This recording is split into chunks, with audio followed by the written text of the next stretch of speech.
อัญชลีวันทาอภิวาทอัญชลีวันทาอภิวาทอัญชลีวันทาอภิวาทอัญชลีวันทาอัญชลี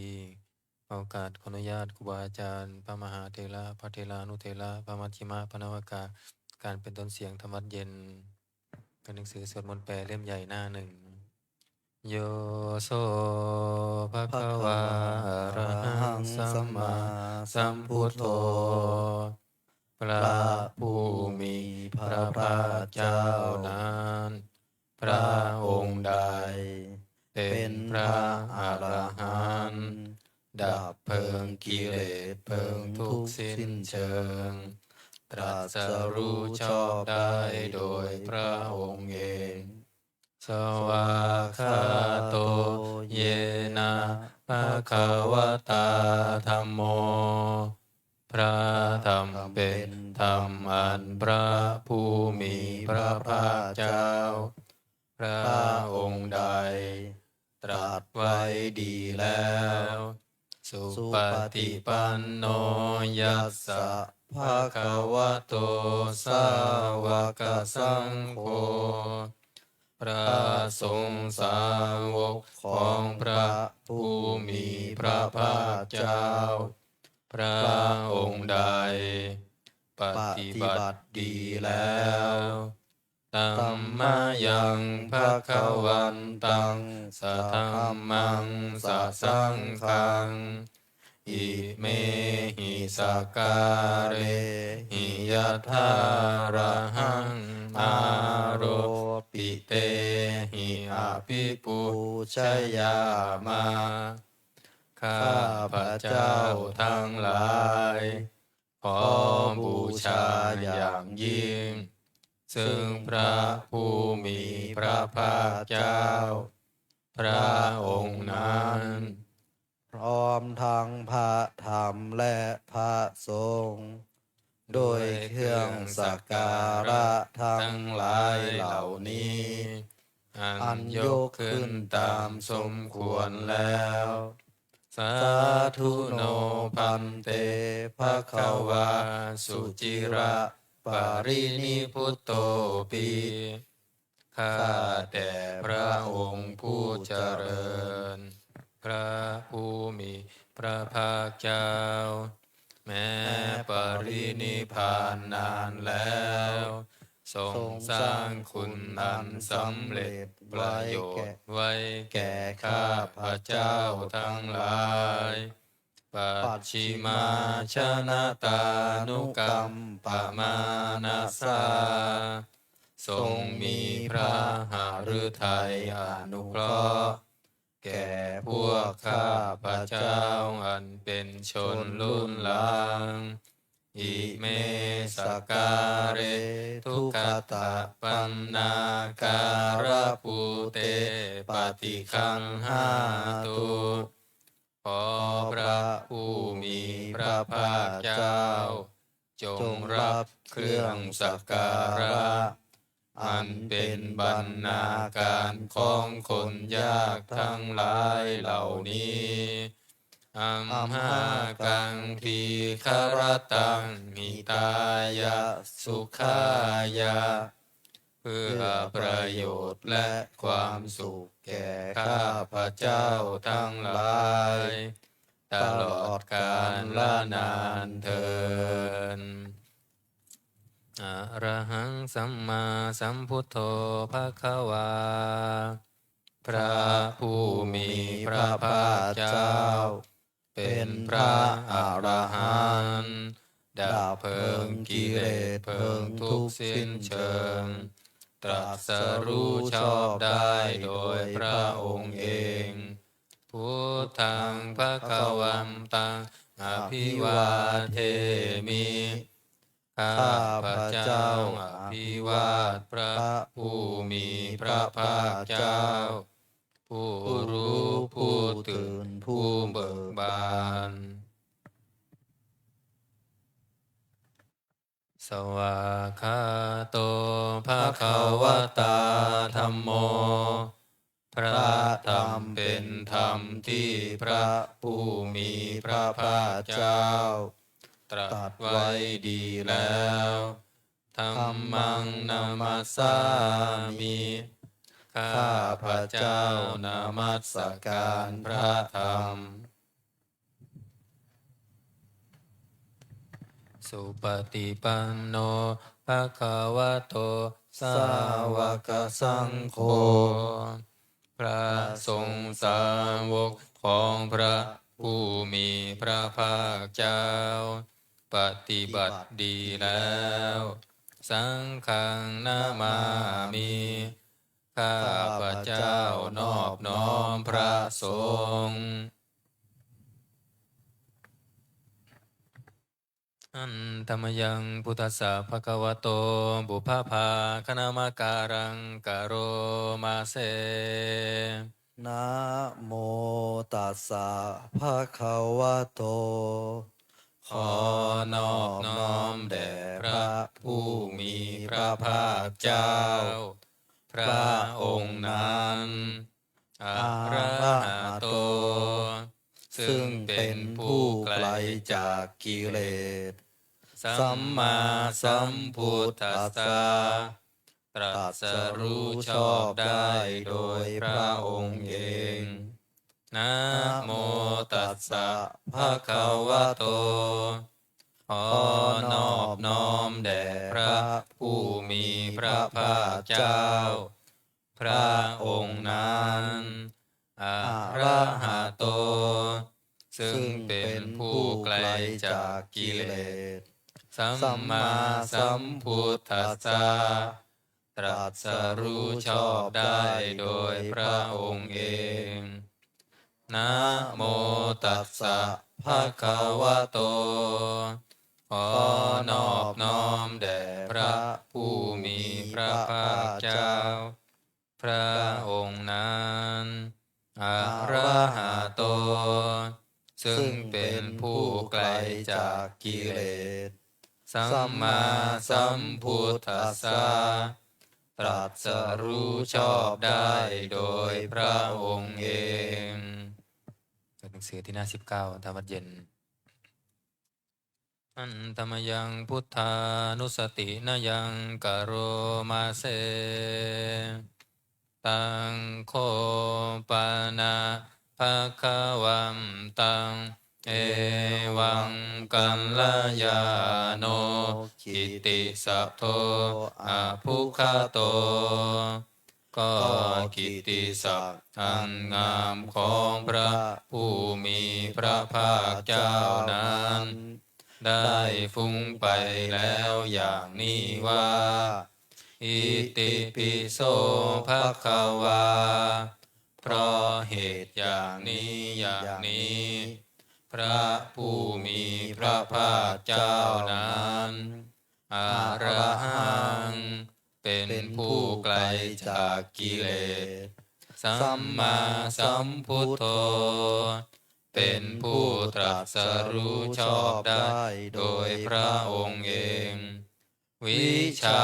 จารณะสัมปันโนเป็นผู้ถึงพร้อมด้วยวิชาและจารณะสุขโตเป็นผู้ไปแล้วด้วยดีโลกวิทูเป็นผู้รู้โลกอย่างแจ่มแจ้งอนุตตโรปุริสธรรมสารถีเป็นผู้สามารถฝึกบุรุษที่สมควรฝึกได้อย่างไม่มีใครยิ่งกว่าสัทธาเทวมนุษย์สานังเป็นครูผู้สอนของเทวดาและมนุษย์ทั้งหลายพุทโธเป็นผู้รู้ผู้ตื่นผู้เบิกบานด้วยธรรมภควาติเป็นผู้มีความจำเริญจำแนกธรรมสั่งสอนสัตว์ดังนี้อันธรรมยังพุทธาภิกิติงกโรมาเส พุทธวาระหังตวรตาภิกขุนาภิยุตโตพระพุทธเจ้าประกอบด้วยคุณมีความประเสริฐแห่งอรหันตคุณเป็นต้นสุทธาพิยานกรุณาหิสมาคตโตพระองค์อันประกอบด้วยพระญาณและพระกรุณาอันบริสุทธิ์โพเทสิโยสุชนะตังกะมะรังวสุโรพระองค์ใดทรงกระทำชนที่ดีให้เบิกบานดุจอาทิตย์ทำบัวให้บานวันธามหังตมรนังศิรสาชิเนนทังข้าพระเจ้าไหว้พระชินนาสีผู้ไม่มีกิเลสพระองค์นั้นด้วยเสียงกล่าวพุทโธโยสัพพปานีนังสารนังเขมามุตตมังพระพุทธเจ้าพระองค์ใดเป็นสารณะอันเกษมสูงสุดของสัตว์ทั้งหลายปัตถมานุสติทานังวันทามิตังสิเรนะหังข้าพระเจ้าไหว้พระพุทธเจ้าพระองค์นั้นอันเป็นที่ตั้งแห่งความระลึกองค์ที่หนึ่งโดยเสียงกล่าวพุทธัสสะหัสสมิทาโสวะพุทโธเมสามิกิสโร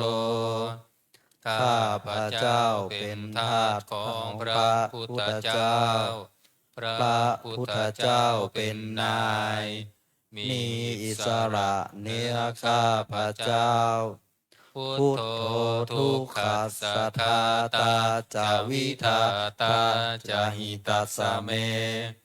พระพุทธเจ้าเป็นเครื่องกำจัดทุกข์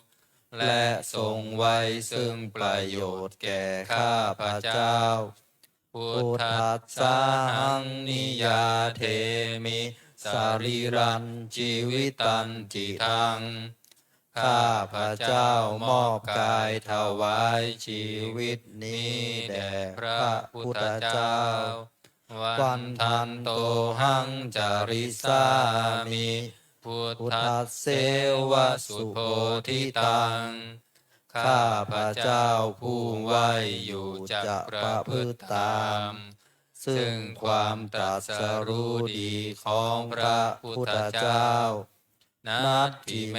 สารนังอัญญังพุทโธเมสารนังวรังสารณะอื่นของข้าพระเจ้าไม่มีพระพุทธเจ้าเป็นสารณะอันประเสริฐของข้าพระเจ้าเอเตนะสัจจวัชเชนะวัตเตยังสัตตุสาสเนโดยการกล่าวคำสัตย์นี้ข้าพระเจ้าพึงเจริญในพระศาสนาของพระศาสดาพุทธังเมวันธมาเนนะยังปุญญังปสุตังอิทา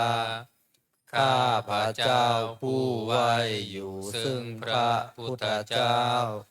ได้ขวนขวายบุญใดในบัดนี้สัพเพปิอันตรายาเมมเหสุงตัสสะเตชะสาอันตรายทั้งปวงอย่าได้มีแก่ข้าพระเจ้าด้วยเดชแห่งบุญนั้นกายเยนะวาจายวเจตสาวาด้วยกายก็ดีด้วยวาจาก็ดีด้วยใจก็ดีพุทเทกุกัมมังปะกตังมายายังกรรมนาติเตียนนันใดที่ข้าพระเจ้ากระทำแล้วในพระพุทธเจ้า พุทโธปฏิคันหาตุอัจฉยันตังขอพระพุทธเจ้าจงงดซึ่งโทษล่วงเกินนานๆการันตะเรสังวริตุงวาพุทเทเพื่อการสำรวมระวังในพระพุทธเจ้าในการต่อไป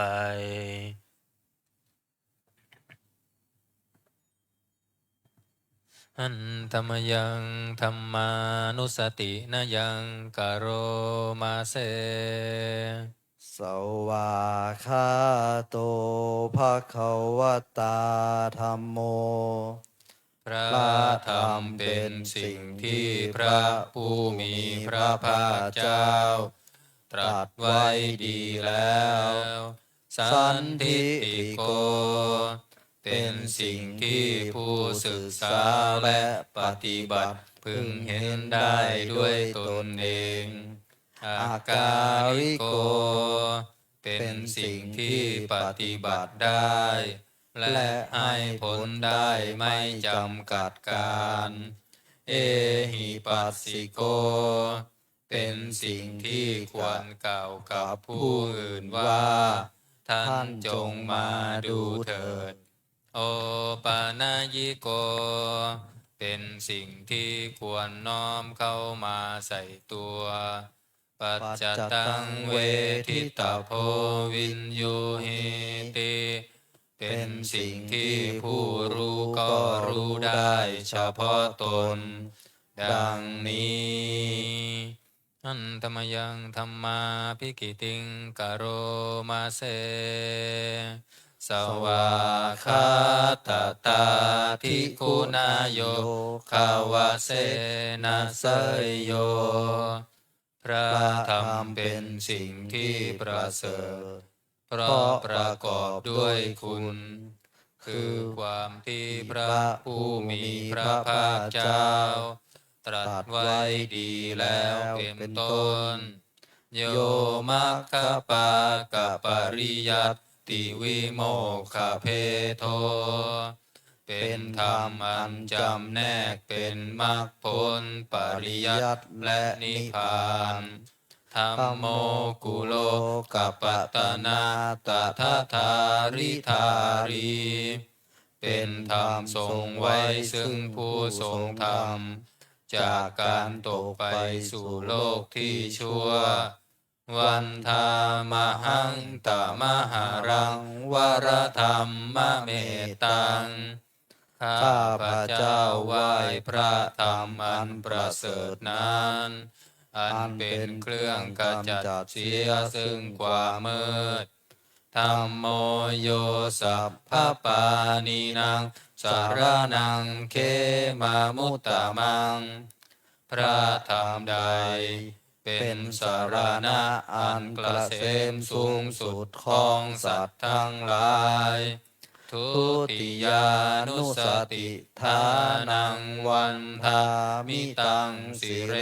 นะหังข้าพระเจ้าไหว้พระธรรมนั้นอันเป็นที่ตั้งแห่งความระลึกองค์ที่สองด้วยเสียงกล่าวธรรมัสสาหัสสมิทาโสวะธัมโมเมสามิกิสโรข้าพระเจ้าเป็นทาสของพระธรรมพระธรรมเป็นนายมีอิสระเหนือข้าพระเจ้าธัมโมทุกขัสสะทาตาจะวิทาตาจะหิตัสสะเมพระธรรมเป็นเครื่องกำจัดทุกข์และทรงไว้ซึ่งประโยชน์แก่ข้าพระเจ้าธัมมัสสาหังนิยาเทมิสรีรันชีวิตันจิทังข้าพระเจ้ามอบกายถวายชีวิตนี้แด่พระธรรมวันทันโตหังจริสามิธัมมัสเสวสุธรรมตังข้าพระเจ้าผู้ไหวอยู่จะประพฤติตามซึ่งความเป็นธรรมดีของพระธรรม นัตถิเมสารนังอัญญังธัมโมเมสารนังวรังสารณะอื่นของข้าพระเจ้าไม่มีพระธรรมเป็นสารณะอันประเสริฐของข้าพระเจ้าเอเตนะสัจจวัชเชนะวัตเตยยังสัทธุสาสเนด้วยการกล่าวคำสัตย์นี้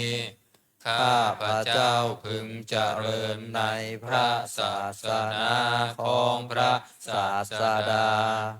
ธัมมังเมวันธมาเนนะยังปุญญังปัสสุตังอิคาข้าพระเจ้าผู้ไหวอยู่ซึ่งพระธรรมได้ขวนขวายบุญใดในบัดนี้สัพเพปิอันตรายาเมมาเหสุงตัสสะเตชะสาอันตรายทั้งปวงอย่าได้มีแก่ข้าพระเจ้าโดยเดชแห่งบุญนั้น กายเยนะวาจายาวาเจตัสสาวาด้วยกายก็ดีด้วยวาจาก็ดีด้วยใจก็ดีธัมเมกุกัมมังปะกตังมายายังกรรมนาติเตียนอันใดที่ข้าพระเจ้ากระทำแล้วในพระธรรมธัมโมปฏิคันหาตัวชยันตังขอพระธรรมจงงดซึ่งโทษล่วงเกินนานๆการันตะเรสังวริตุงวธรรมเมเพื่อการสำรวมระวังในพระธรรมในการต่อไป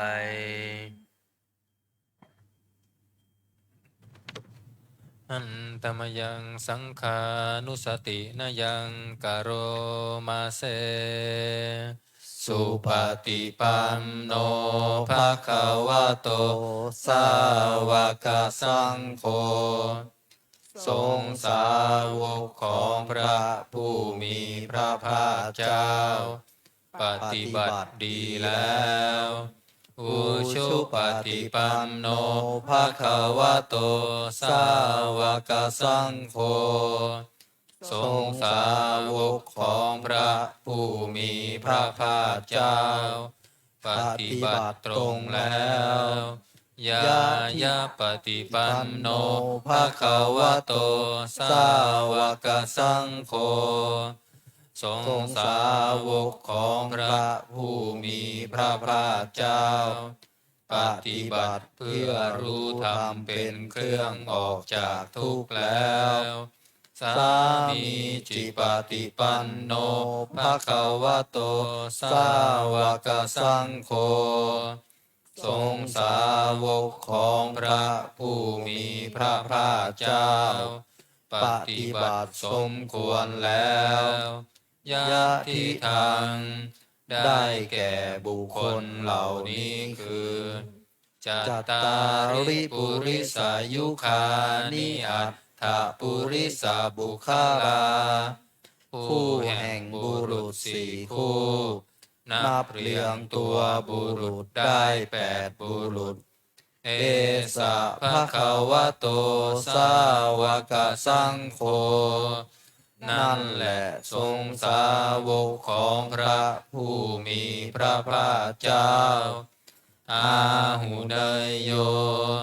เป็นสมควรแก่สักการะที่เขานำมาบูชาปาหุนายโยเป็นสมควรแก่สักการะที่เขาจัดไว้ต้อนรับทักขินายโยเป็นผู้ควรรับทักษิณาทานอัญชรีการณิโยเป็นผู้ที่บุคคลทั่วไปควรทำอัญชลีอนุตตรังปุญญเขตังโลกัสสาติเป็นเนื้อนาบุญของโลกไม่มีนาบุญอื่นยิ่งกว่าดังนี้ อันตมยังสังฆาภิกิติงกโรมาเซสัทธัมมโชสุปฏิปฏิคุณาทิยุตโต พระสงฆ์ที่เกิดโดยพระสัทธรรม ประกอบด้วยคุณมีความปฏิบัติดีเป็นต้น โยทัพพิโทอริยบุคคลสังฆเสโท เป็นหมู่แห่งพระอริยบุคคลอันประเสริฐแปดจำพวกสีราธิธรรมปวาราสยกายจิตโต มีกายและจิตอันอาศัยธรรมมีศีลเป็นต้นอันบวร วันธามหังตมาริยานาคนังสุสุทัง ข้าพระเจ้าไหว้หมู่แห่งพระอริยเจ้าเหล่านั้น อันบริสุทธิ์ด้วยดี สังโฆโยสัพพปานินังสารนังเขมามุตตะมัง พระสงฆ์หมู่ใด เป็นสารณะอันเกษมสูงสุดของสัตว์ทั้งหลายตติยานุสติทานังวันทามิตังสิเรนะหัง ข้าพระเจ้าไหว้พระสงฆ์หมู่นั้นอันเป็นที่ตั้งแห่งความระลึกองค์ที่สามด้วยเสียงกล่าวสังฆัมสาหัสสมิทาโสวะสังโฆเมสามิกิสโร ข้าพระเจ้าเป็นทาสของพระสงฆ์พระสงฆ์เป็นนายมีอิสระเหนือข้าพระเจ้าสังโฆทุกขัสสะคาตาจะวิทาตาจะหิตัสสะเม พระสงฆ์เป็นเครื่องกำจัดทุกข์และทรงไว้ซึ่งประโยชน์แก่ข้าพระเจ้าสังคัสสะหังนิยาเทมิสรีรันชีวิตันจิทัง ข้าพระเจ้ามอบกายถวายชีวิตนี้แด่พระสงฆ์วันทันโตหังจริสามิสังคัสโสปฏิปันนตัง ข้าพระเจ้าผู้ไหวอยู่จะประพฤติตาม ซึ่งความปฏิบัติดีของพระสงฆ์นาทิเมสารนังอัญญังโคเมสารนังวะรัง สารณะอื่นของข้าพระเจ้าไม่มี พระสงฆ์เป็นสารณะอันประเสริฐของข้าพระเจ้า เอเตนะสัจจวัชเชนะวัตเตยังสัตตุสาสเน ด้วยการกล่าวคำสัตย์นี้ ข้าพระเจ้าพึงเจริญในพระศาสนาของพระศาสดาสังฆังเมวันทมาเนนะยังปุญญังปัสสุตังอิทา ข้าพระเจ้าผู้ไหวอยู่ซึ่งพระสงฆ์ได้ควรขวายบุญใดในบัดนี้สัพเพปิอันตรายาเมมะเหสุงตัสสะเตชะสาอันตรายทั้งปวงอย่าได้มีแก่ข้าพระเจ้าโดยเดชแห่งบุญนั้นกายเยนะวาจายาวะเจตสาวาด้วยกายก็ดีด้วยวาจาก็ดีด้วยใจก็ดีสังเคกุกัมมังปะกตังมายายังกรรมหน้าติเตียนอันใดที่ข้าพระเจ้ากระทำแล้วในพระสงฆ์สังโฆปฏิคันหาตัวชยันตังขอพระสงฆ์จงงดซึ่งโทษล่วงเกินนาน การันตะเลสั สั ง ง ว ว ริ ริ ตุ ตุงวสังเค เพื่อการสำรวมระวังในพระสงฆ์ในการต่อไป อันตมยังอติตปัจเจเวคณาปาทังพนามาเส อาชามายาอปัจเจเวคิตวายังจีวรังปริพุตัง จีวรใดอันเรานุ่งห่มแล้ว ไม่ทันพิจารณาในวันนี้ ตังยาวะเทวสีตัสสะปฏิคาตายะ จีวรนั้นเรานุ่งห่มแล้ว เพียงเพื่อบำบัดความหนาวอุณหัตตปฏิคาตายะ เพื่อบำบัดความร้อน ดังสามะกะสวาตาตาปะสิริงสัปปะสัมผัสสานังปฏิคาตายะ เพื่อบำบัดสัมผัสอันเกิดจากเหลือบยุงลมแดด และสัตว์เลื้อยคลานทั้งหลาย ยาวะเอวะหิริโกปินะปฏิชันลนาทัง และเพียงเพื่อปกปิดอวัยวะอันให้เกิดความละอายอาชามายาอปัจเจเวคิตวายโยปินทปาโตปาริพุโต บิณฑบาตใดอันเราฉันแล้ว ไม่ทันพิจารณาในวันนี้ โสเนวะทวายา บิณฑบาตนั้นเราฉันแล้ว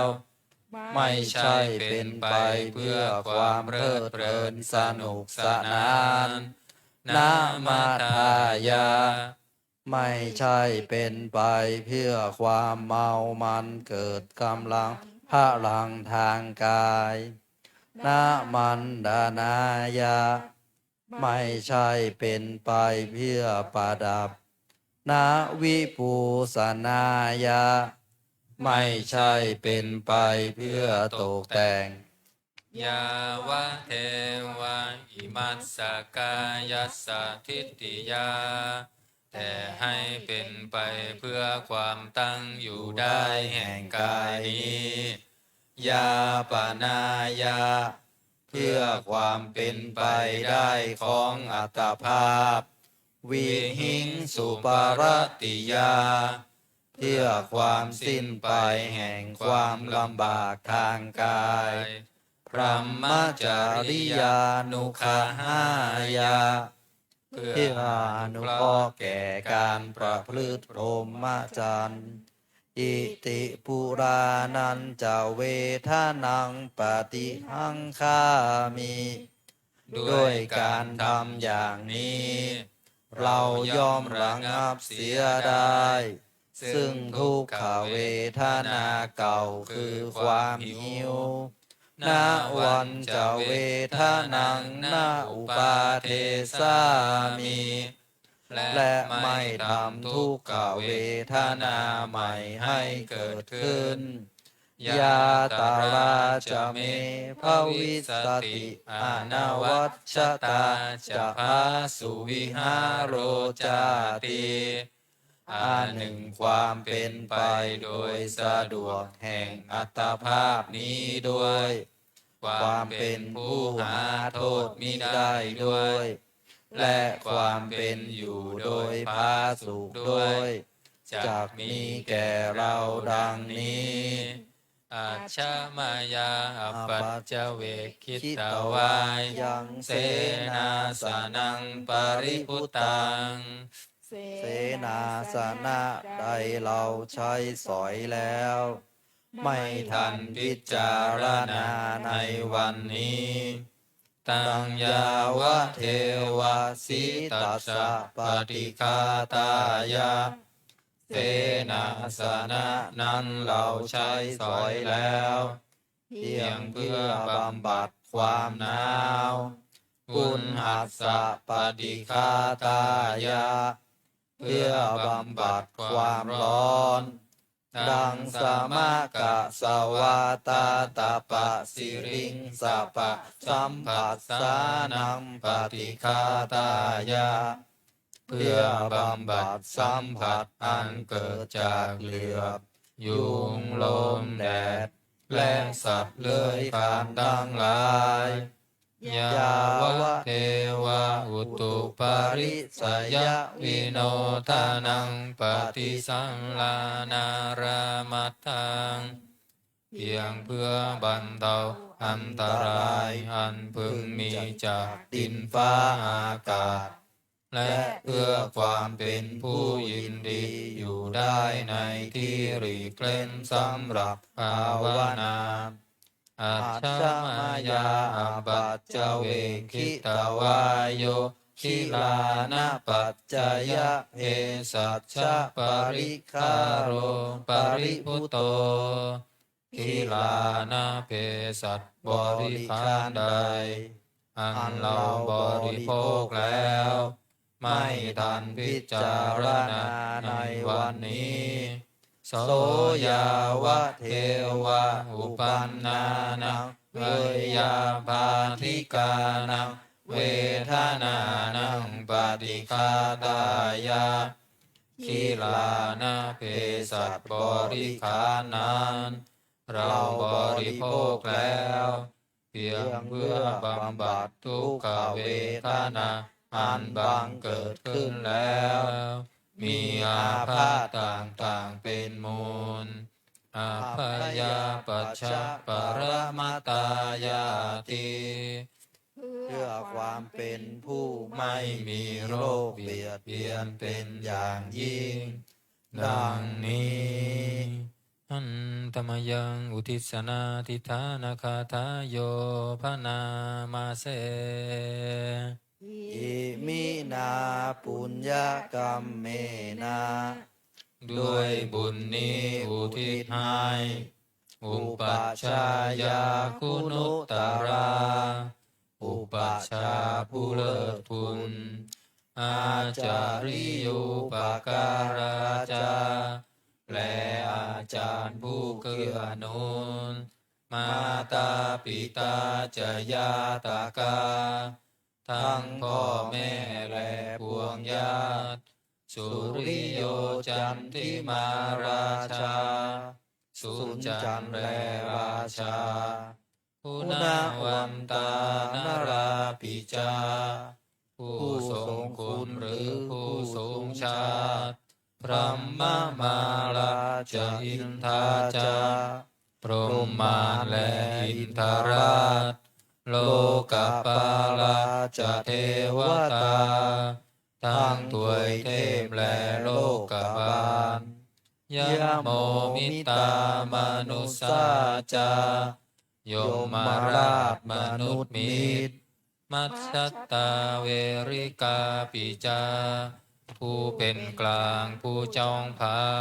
นสัพเพสัตตาสุขิโหนตุขอให้เป็นสุขสันต์ทุกทั่วหน้าอย่าทุกคนปุญญานิปกตานิเมบุญพ้องที่ข้าทำจงช่วยอำนวยสุขผลสุขังจติวิธานเทนตุให้สุขสามอย่างล้นจิปังปาเปทาโวมะตังให้รู้ถึงนิพพานพรัมอิเมนาปุญญกรรมเมนาด้วยบุญนี้ที่เราทำอิเมนาอุทิเสนาจาและอุทิศให้ปวงสัตว์จิปาหังสุรเพเจวาเราพันได้ซึ่งการตัดตัณหุปาทานเฉทนาตัวตัณหาอุปาทาน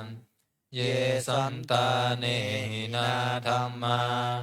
สิ่งชั่วในดวงใจยาวะนิพพานโตมะมัง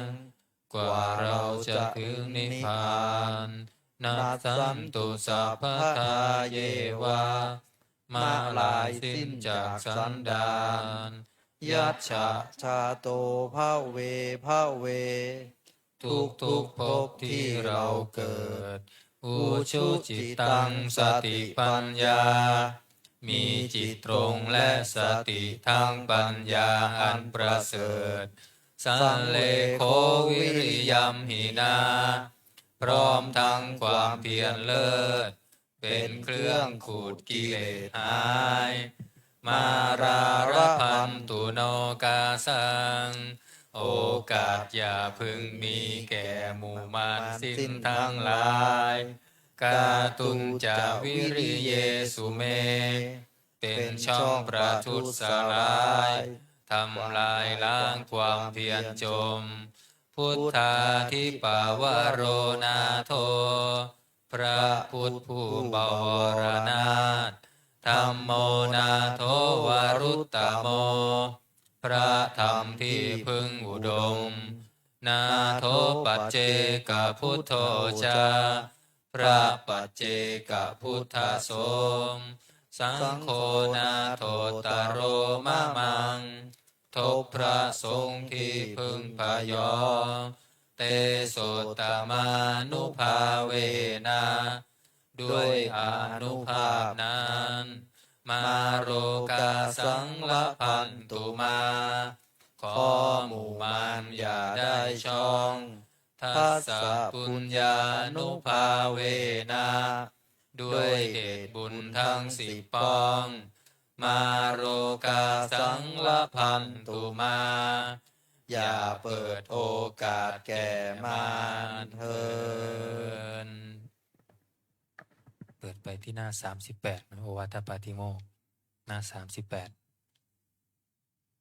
อันตมยังโอวาทปาติโมกขคาทายโยพนามาเสสัพพะปาปัสสะอาการนัง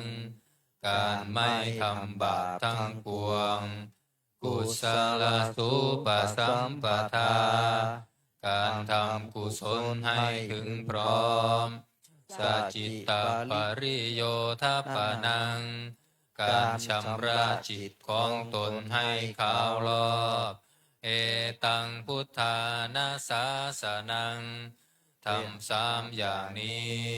เป็นคำสั่งสอนของพระพุทธเจ้าทั้งหลายขันติปรมังตะโปติติฆาขันติคือความอดกลั้นเป็นธรรมเครื่องเผากิเลสอย่างยิ่งนิพพานังปรมังวทันติพุทธาผู้รู้ทั้งหลายกล่าวพระนิพพานว่าเป็นธรรมอันยิ่งนาหิปภาชิโตปรูปคาติผู้กำจัดสัตว์อื่นอยู่ไม่ชื่อว่าเป็นบรรพชิตเลยสามาโนโหติปรังวิเหตยันโตผู้ทำสัตว์อื่นให้ลำบากอยู่ไม่ชื่อว่าเป็นสมณะเลยอนุปวาโทอนุปคาโตการไม่พูดร้ายการไม่ทำร้ายปาติโมกเขจะสังวโรการสำรวมในปาติโมกข์มัตตัญยุตตาจะพัตตัสสมิงความเป็นผู้รู้ประมาณในการบริโภคปันตัญจะสยนาสนังการนอนการนั่งในที่อันสงัดอาทิจิตเตจะอายโยโคความหมั่นประกอบในการทำจิตให้ยิ่งเอตังพุทธานาสาสนังทำ6อย่างนี้เป็นคำสั่งสอนของพระพุทธเจ้าทั้งหลายวันนี้วันพฤหัสสวดพระสหัสนัยเนาะหนังสือมนต์พิธีเล่มเหลืองเริ่มที่หน้า15เนาะหน้า15หน้าที่15มนต์พิธีเล่มเหลืองบูชา อรหันต์8 ทิศนะหน้าที่15นะหันตมยังสรพันเยนะพุทธมังคลาคาทายโยพนามาเสสัมพุทโธทิปะทังเสโทนิสินโนเจวามาชิเมโกทันโยบุพาภาเคจาอาคเนยเยจากาสะโปสารีปุตโตจะทักขิเนอารติเยอุปาลิจาปัจฉิเมปิจาอานันโทพายาเพจักวัมปติโมกขัมลาโนจะอุตตะเรอิสาเนปิจาลาหุโลอิเมโคมังคลาพุทธาสัพเพอิทาปฏิทิตาวันทิตาเตจะอามเหหิสักการเรหิจะปูชิตาเอเตสังอานุภาเวนะสัพพโสทิภวันตุโนอิเจวะมังจันตานามัสสเนยยังนามัสสมาโนรัตนาตยังยังปุญญาอิสันทังวิปุลาอาราทังตัสสะนุภาเวนะหะตังตรายโยก็เป็นหน้า51นะนะโมตัสสะภะคะวะโตอะระหะโตสัมมาสัมพุทธัสสะนะโมตัสสะภะคะวะโตอะระหะโตสัมมาสัมพุทธัสสะนะโมตัสสะภะคะวะโตอะระหะโตสัมมาสัมพุทธัสสะพุทธังสรณังคัจฉามิธัมมังสรณังคัจฉามิสังฆังสรณังคัจฉา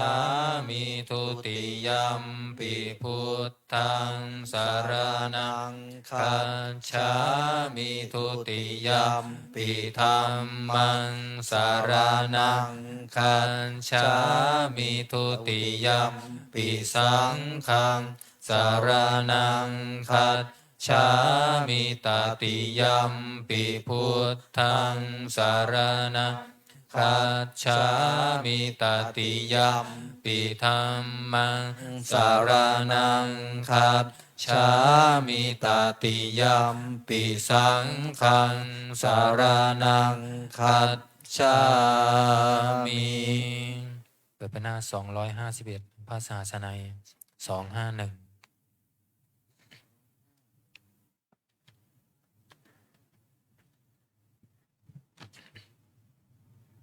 251กุศลธรรมาอากุศลธรรมาอภยากตา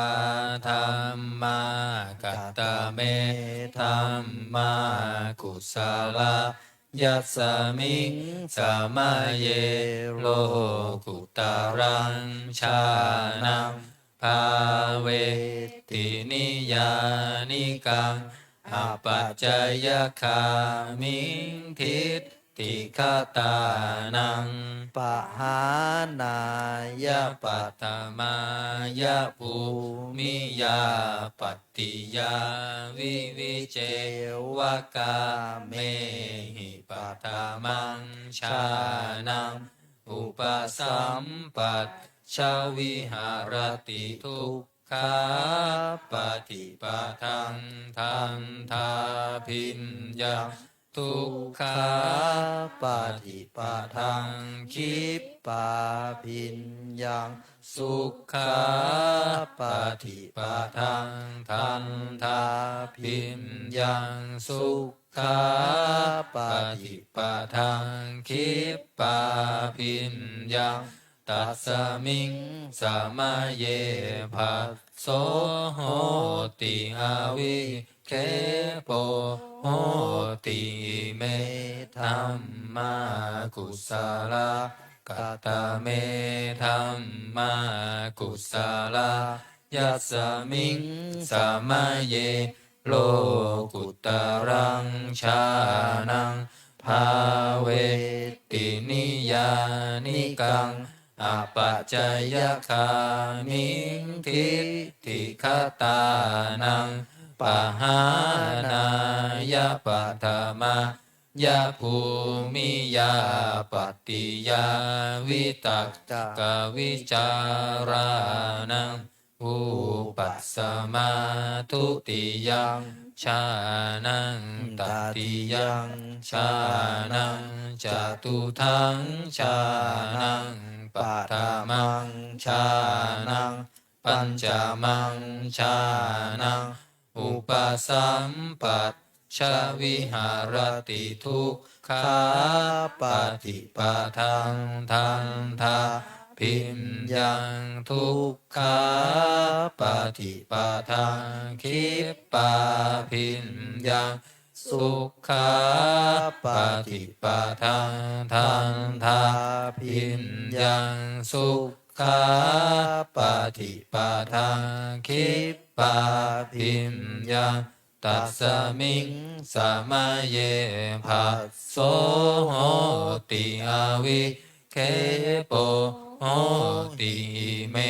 ธัมมากุศลกัตตะเมธัมมากุศลยัสสมิสมาเยโลกุตรังชานังภาเวตินิยานิกังอาปัจจยคามิงทิฏฐิคตานังปหานายะปัตถมายะภูมิยาปฏิยาวิวิเจวกาเมหิปัฏฐมาชานังอุปสัมปัตชาวิหารติทุกขาปฏิปทังทันทาพิญญังสุญญตังทุกขาปฏิปทังคิปปาพิญญังสุญญตังสุขาปฏิปทังทันทาพิญญังสุญญตังสุขาปฏิปทังคิปปาพิญญังสุญญตังตัสสมิงสมาเยภะโสโหติอาวิเคโปโห โหติอิเมธัมมากุศลกตเมธัมมากุศลยัสสมิงสมาเยโลกุตรังชานังภาเวตินิยานิกังอปัจจยคามิงทิฏฐิคตานังปหานายะปัฏมายะภูมิยาปฏิยาวิตากวิจารานังวูปัสสมาทุติยังชานังตติยังชานังจตุทังชานังปัฏฐมังชานังปัญจมังชานังอุปสัมปัชชวิหารติทุกขาปาติปาทังทันทาพิญญาสุญญตังทุกขาปาติปาทังคิปาพิญญาสุญญตังสุขาปาติปาทังทันทาพิญญาสุญญตังสุขาปาติปาทังคิปาพิญญาสุญญตังตัสสมิงสมาเยภะโสโหติอาวิเคโปโหติเมธัมมากุศลกตเมธัมมากุศลยัสสมิงสมาเยโลกุตรังชานังเวนิยานิ นิกังอปัจจยคามิงทิฏฐิคตานังปหานายะปัฏฐมายะภูมิยาปฏิยาวิวิเจวกาเมหิปัฏฐมังชานังอุปสัมปัชชวิหารติทุกขาปฏิปาทังทันทาพิญญาอนิหิตังทุกขาปฏิปาทังคิปาพิญญาอัปปนิหิตังสุขาปฏิปาทังทันทาพิญญาอัปปนิหิตังสุขาปฏิปาทังคิปาพิญญาอัปปนิหิตังตัสสมิงสมาเยภะโสโหติอาวิเคโปโหติเมธัมมากุศลกตเมธัมมากุศลยัสสมิงสมาเยโลกุตรังชานังภาเวตินิยานิกังอปัจจยคามิงทิฏฐิคตานังปหานายะปัฏฐมายะภูมิยาปฏิยาวิตากวิจารานังวูปัสสมังทุติยังชานังตติยังชานังจตุทังชานังปัฏฐมังชานังปัญจมังชานังอุปสัมปัชชวิหารติทุกขาปฏิปาทังทันทาพิญญาอัปปนิหิตังทุกขาปฏิปาทังคิปาพิญญาอัปปนิหิตังสุขาปฏิปาทังทันทาพิญญาอัปปนิหิตังสุขาปฏิปาทังคิปาพิญญาอัปปนิหิตังตัสสมิงสมาเยภะโสโหติอาวิเคโปโหติอิเมธัมมากุศล กัตตะเมธัมมากุศลยัสสมิงสามาเยโลกุตตรังชานังภาเวตินิยานิกังอปัจจยคามิงทิฏฐิคตานังปหานายาปัตตมายาภู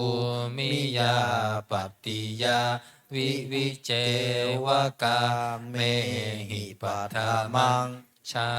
นังอุปสัมปัตชาวิหารติทุกขาปฏิปทาทันทา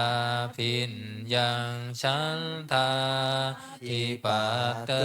ยังวิริยาทิปัตเตยังจิตตาทิปัตเตยังวิมังสาทิปัตเตยังทุกขาปฏิปทาคิปาพินยังฉันทาทิปัตเตยังวิริยาทิปัตเตยังจิตตาทิปัตเตยังวิมังสาทิปัตเตยังสุขาปฏิปทังทันทาพินยังฉันทาทิปัตเตยังวิริยาทิปัตเตยังจิตตาทิปัตเตยังวิมังสาทิปัตเตยังสุขาปฏิปทังคิปาพินยังฉันทาทิปัตเตยังวิริยาทิปัตเตยังจิตตาทิปัตเตยังวิมังสาทิปัตเตยังตัสสมิงสามาเยภัสโสโหติอาวิเคโปโหติเมธัมมากุศลกาตเมธัมมากุศลยัสสมิงสามาเยโลกุตตรังชานังภาเวตินิยานิกังอปัจจยคามิงทิฏฐิคตานังปหานายาปัฏฐมายาภูมิยาปฏิยาวิตักกวิจารานังวูปัสสมาทุติยาชานังตติยาชานังจตุทังชานังปัฏฐมังชา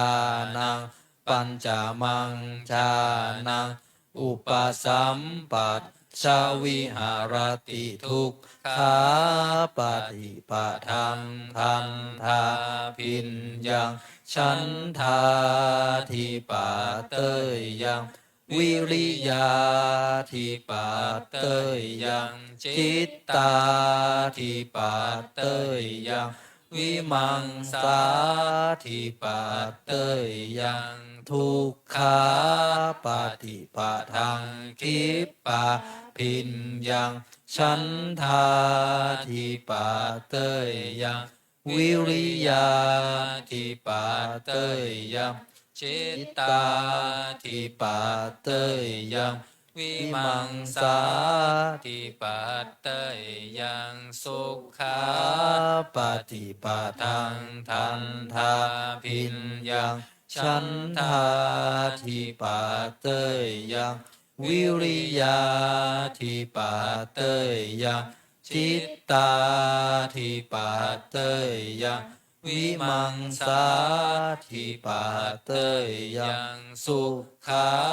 ปฏิปทังคิปาพินยังฉันทาทิปัตเตยังวิริยาทิปัตเตยังจิตตาทิปัตเตยังวิมังสาทิปัตเตยังอทุกขมาสุขาปฏิปทังทันทาพินยังฉ ฉันทาทิปาเตยยังวิริยาทิปาเตยยังจิตตาทิปาเตยยังวิมังสาทิปาเตยยังอาทุกขมาสุขาปฏิปทังคิปาพินยังฉันทาทิปาเตยยังวิริยาทิปาเตยยังจิตตาทิปาเตยยังวิมังสาทิปาเตยยังตัสสมิงสมาเยภาโสโหติอาวิเคโปโหติอิเมธัมมากุศลาเปิดกลับมาหน้า135 135อัฏฐาสิเม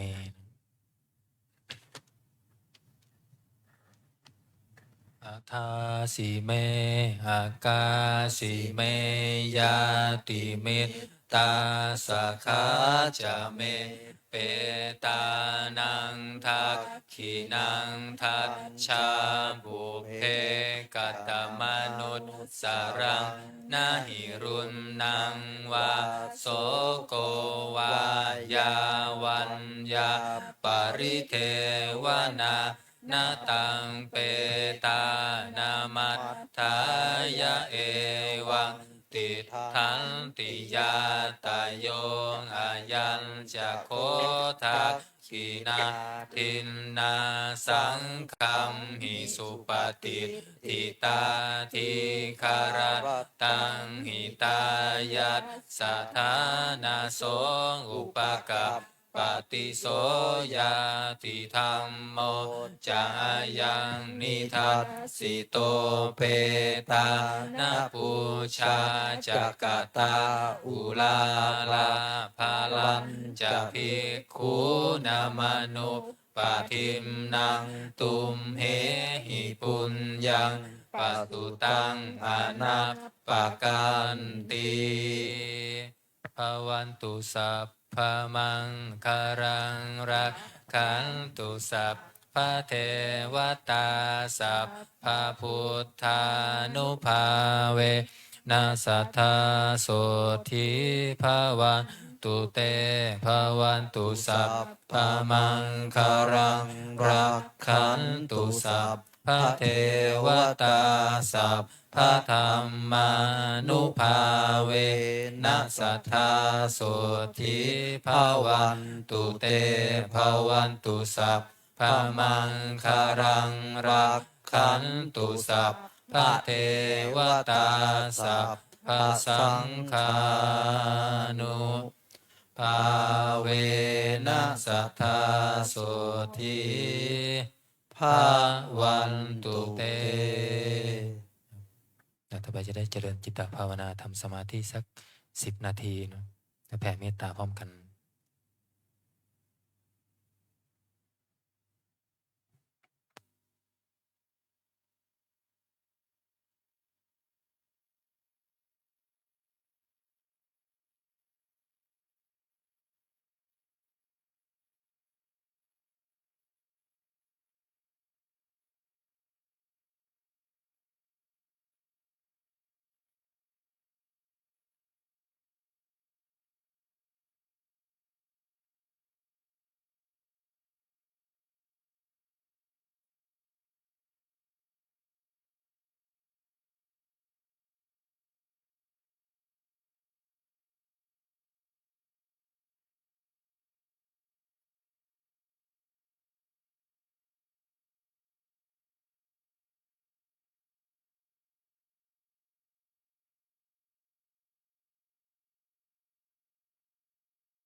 ครับสมควรแก่เวลา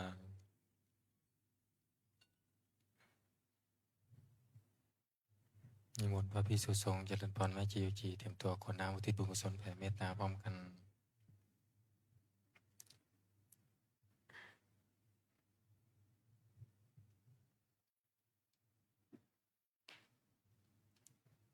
อีทังทานากัมมังนิพพานะปัจจายโยโหตุโนนิจจังอีทังศีลากัมมังนิพพานะ นาปัจจายโย โหนตุโนนิจจังอีทังภาวนากัมมังนิพพานะปัจจายโยโหนตุโนนิจจังยังกินจิกุสาลังกัตตพังกัมมังสัพเพหิคัมเหหิกาตังปุญญังโนอานุโมทันตุสุนันตุบุญโตเยเทวาอัสสมิงตาเนอาดิคาตาดิคายุกะสัทธาโหนตุสัพเพสัตตาสุขีอัตตานังปาริหารันตุมาตาปิตาสุขีตาโหนตุทุกขาปามุนจันตุสัมเพยาตากาสุขีตาโหนตุทุกขาปามุนจันตุสัพเพอายาตากาสุขีตาโหนตุทุกขาปามุนจันตุสัพเพปิสาสัพเพยาคาสัพเพเปตาสุขีตาโหนตุทุกขาปามุนจันตุสัพเพนัคขตาสุขีตาโหนตุทุกขาปามุนจันตุสัพเพเทวาสุขีตาโหนตุทุกขาปามุนจันตุสัพเพ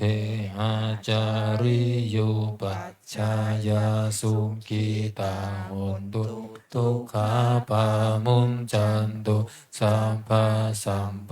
ติโยสามิชันตุโวกุเขาอันทาหลวงพร้อมกันนะ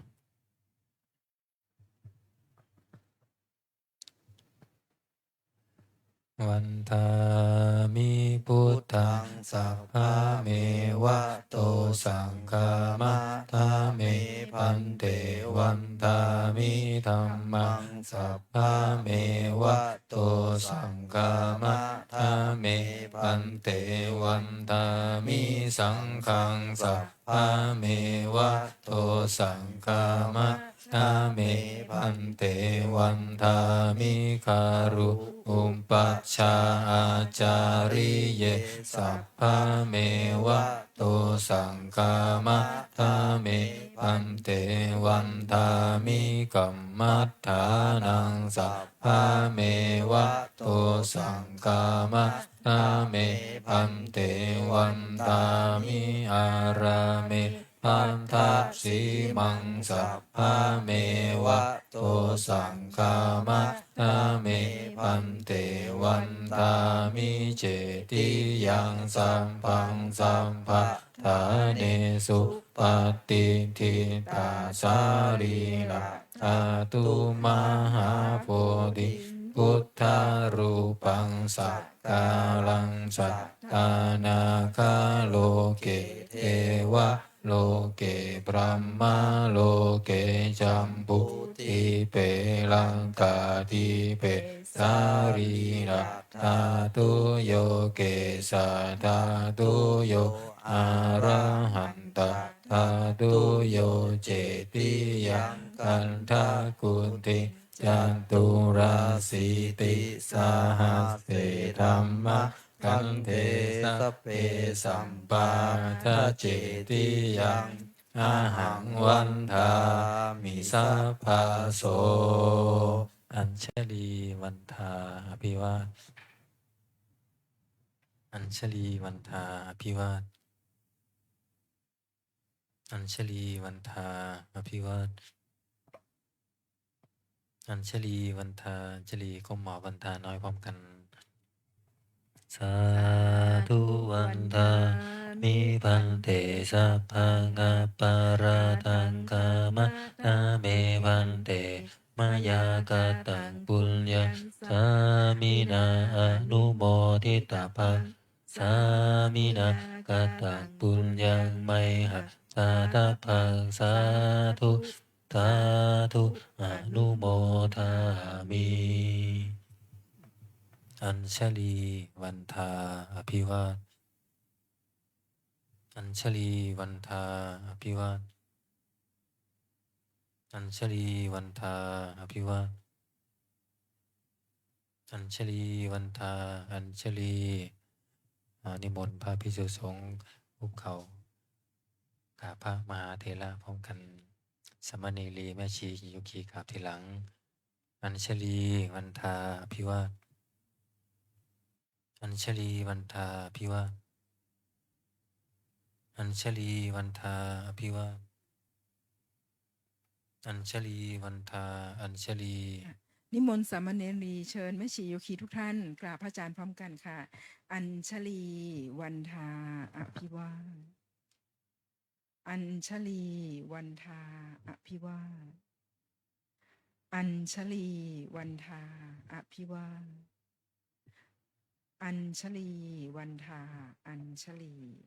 สาธุจัตตารโอธรรมาวัฏันติ อายุวโนสุขังภะลัง สาธุ สาธุ สาธุ